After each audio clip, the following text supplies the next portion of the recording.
मेरे बच्चों नमस्कार। कैसे हैं आप? आशा करता हूं कि आप कुशल पूर्वक होंगे और ईश्वर से मैं प्रार्थना करता हूं कि आप और आपका परिवार हमेशा सुखी रहे, समृद्ध रहे एवं स्वस्थ रहे। प्यारे बच्चों, जैसा कि आपको पता है कि लेजिस्लेटिव जो लेसन था आपका कंप्लीट हो चुका है। उसके बाद हमने एक नया चैप्टर शुरू किया है एग्जीक्यूटिव कार्यपालिका। उसके वर्कशीट 1 हमने आपको सेंड की थी। कुछ बच्चे हैं जिन्होंने मेरे पास होमवर्क अच्छी तरह से करके, बेटर तरीके से करके आप मेरे व्हाट्सएप नंबर पर सेंड किया। ऐसे बच्चों को मैं धन्यवाद, थैंक यू कहना चाहता हूं। लेकिन कुछ बच्चे ऐसे भी हैं जो अपनी अभी पढ़ाई पर ध्यान नहीं दे रहे हैं। ऐसे बच्चों से मैं कहना चाहता हूं कि प्यारे बच्चों, अपनी पढ़ाई पर ध्यान दीजिए, मेहनत कीजिए ताकि आप अपने जीवन में सफल हो सके।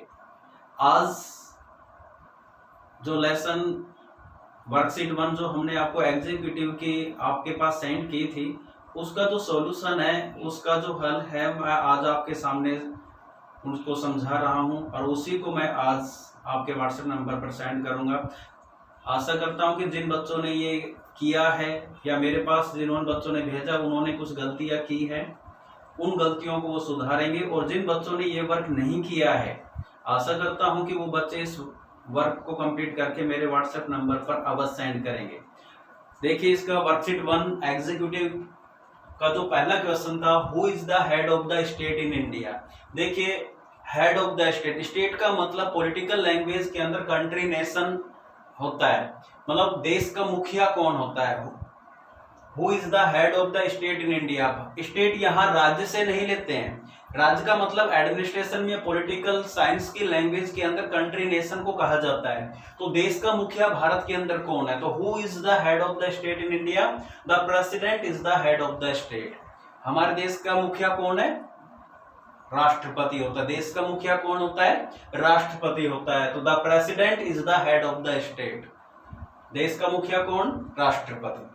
नेक्स्ट जो क्वेश्चन नंबर 2 है वह who is the head of the government in India. अब देखिए, एक तो देश का मुखिया होता है और एक सरकार का मुखिया होता है। सरकार का मुखिया कौन है भारत के अंदर, तो देश का मुखिया प्रेसिडेंट हो गया, जबकि हेड ऑफ द गवर्नमेंट, सरकार का जो मुखिया होता है वो होता है प्राइम मिनिस्टर। तो the prime minister is the head of the government in India. Bharat के अंदर सरकार का जो प्रधान होता है, जो मुखिया होता है, वो प्राइम मिनिस्टर, प्रधानमंत्री होता है।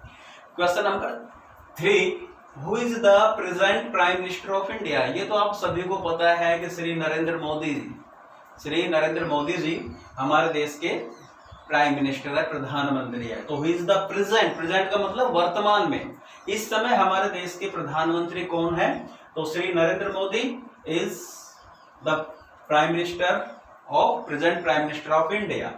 नेक्स्ट है who formulates the council of ministers. अब यहां ध्यान दीजिए, जो काउंसिल ऑफ मिनिस्टर है, जो मंत्री परिषद है, उसका निर्माण कौन करता है, उस पर कंट्रोल कौन करता है, फॉर्मुलेट्स कौन बनाता है, उसका गठन कौन करता है, तो who formulates the council of minister. मंत्री परिषद का गठन कौन करता है। अब जैसे आपको पता है कि जैसे फाइनेंस मिनिस्टर होता है, रेलवे मिनिस्टर होते हैं, या विदेश मंत्री होता है, जो बड़े बड़े डिपार्टमेंट होते हैं, प्रधानमंत्री की एक काउंसिल ऑफ मिनिस्टर होती है जिसको हम कैबिनेट कहते हैं।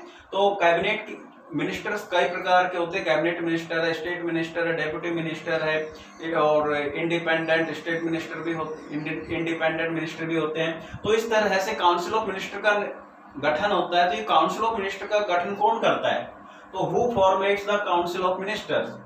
तो prime minister form the council of minister. ध्यान दीजिए, प्राइम मिनिस्टर ही काउंसिल ऑफ मिनिस्टर का गठन करता है। मंत्री परिषद का गठन कौन करता है, प्रधानमंत्री करता है, प्राइम मिनिस्टर करता है। फिफ्थ जो क्वेश्चन है, what is the tenure of the cabinet. जो कैबिनेट होती है उसका कार्यकाल कितना होता है।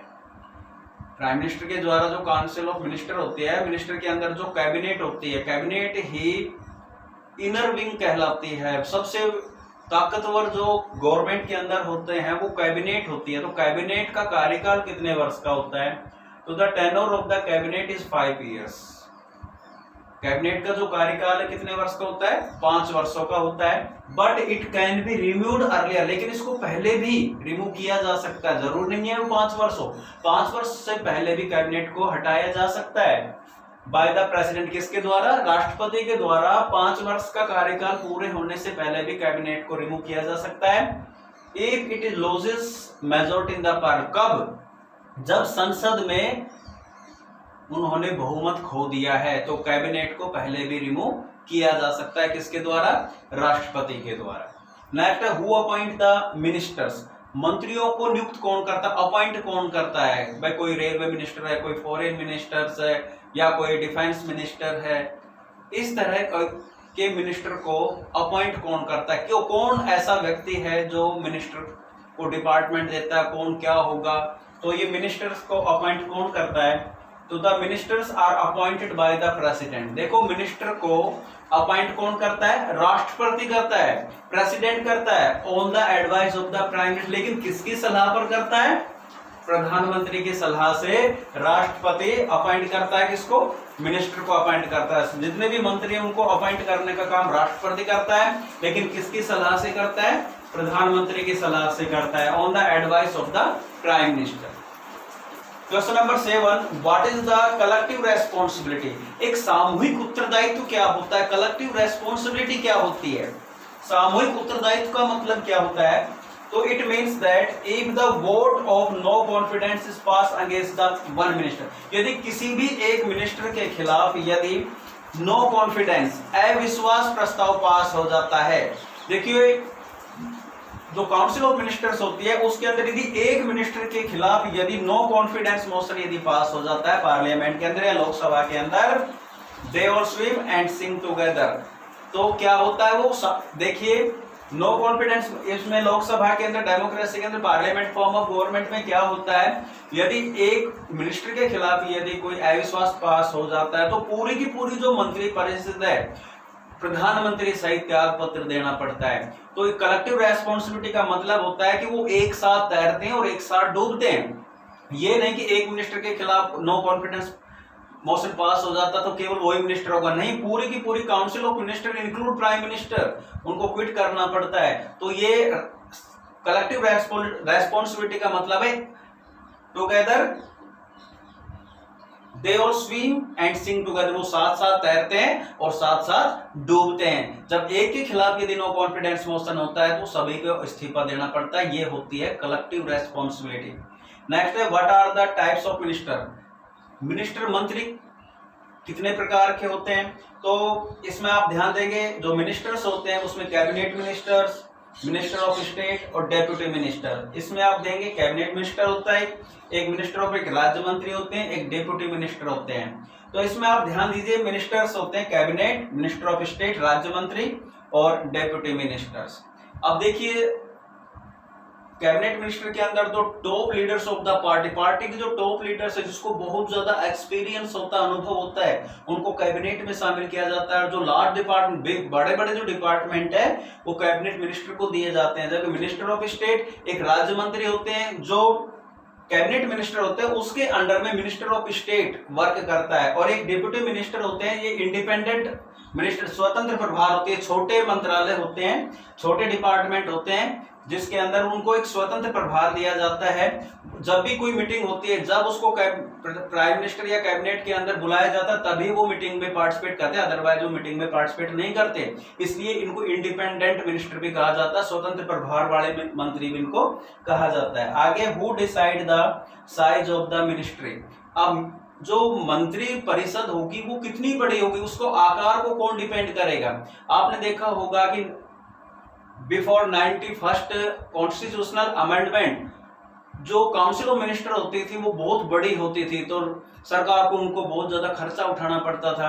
इतनी बड़ी कैबिनेट होती थी कि उनका खर्चा उठाना बड़ा मुश्किल हो जाता है। लेकिन जैसे ही 91st कॉन्स्टिट्यूशनल अमेंडमेंट हुआ, 91st कॉन्स्टिट्यूशनल अमेंडमेंट में ये प्रावधान किया गया कि लोकसभा के अंदर जो टोटल सीट है उसका केवल 15% ही मिनिस्टर बन सकता है, include prime minister, prime minister सहित 15% ही काउंसिल ऑफ मिनिस्टर के अंदर शामिल हो सकते हैं। ध्यान दीजिए, केवल लोकसभा की टोटल सीट का 15%। अब जैसे हमारे देश के अंदर 543 सीटें हैं, तो इसके अंदर आपने इसका 15% निकाल लीजिए, लगभग 80-81 के करीब हमारे मंत्री होंगे, इससे ज्यादा नहीं हो सकते। ये संवैधानिक एक कॉन्स्टिट्यूशनल अमेंडमेंट किया, संविधान में संशोधन किया कि इससे ज्यादा मिनिस्टरों की संख्या नहीं हो सकती। तो who decide the size of the ministry? तो according to the 91st constitutional amendment the total number of ministers including the PM shall not exceed 15%। 15% से ज्यादा नहीं हो सकती of the total number of the Lok Sabha seat. Lok Sabha seat की जितनी total सीटें हैं उसका 15% ही मिनिस्टर बन सकते हैं, इससे ज्यादा नहीं हो सकता है। ये कॉन्स्टिट्यूशनल अमेंडमेंट 91 हुआ था। Who present budget in the parliament. अब देखिए संसद के अंदर जो बजट है उसको कौन प्रस्तुत करता है। तो देखो बजट से संबंधित फाइनेंस मिनिस्टर का होता है, जो वित्त मंत्री होता है वो संसद के अंदर बजट पास करता है। तो इसमें आप द फाइनेंस मिनिस्टर, जैसे आज जो हमारे फाइनेंस मिनिस्टर है वो निर्मला सीतारमण जी है, वो फाइनेंस मिनिस्टर है, वो बजट पास करती है। तो जिस सरकार के अंदर जो फाइनेंस मिनिस्टर होता है, वित्त मंत्री होता है, वो ही संसद के अंदर बजट पास करता है, प्रस्तुत करता है। तो ये जो हमारा चैप्टर था एग्जीक्यूटिव, उसके कुछ वर्कशीट 1 थी, उसका सॉल्यूशन हमने आपके पास आपको समझाया है और आपके व्हाट्सएप नंबर पर हम उसको भेज रहे हैं। आशा करता हूं कि जो क्वेश्चंस आपको नहीं आए होंगे उसको आप करेंगे और मेरे व्हाट्सएप नंबर पर उसको अवश्य सेंड करेंगे। Thank you.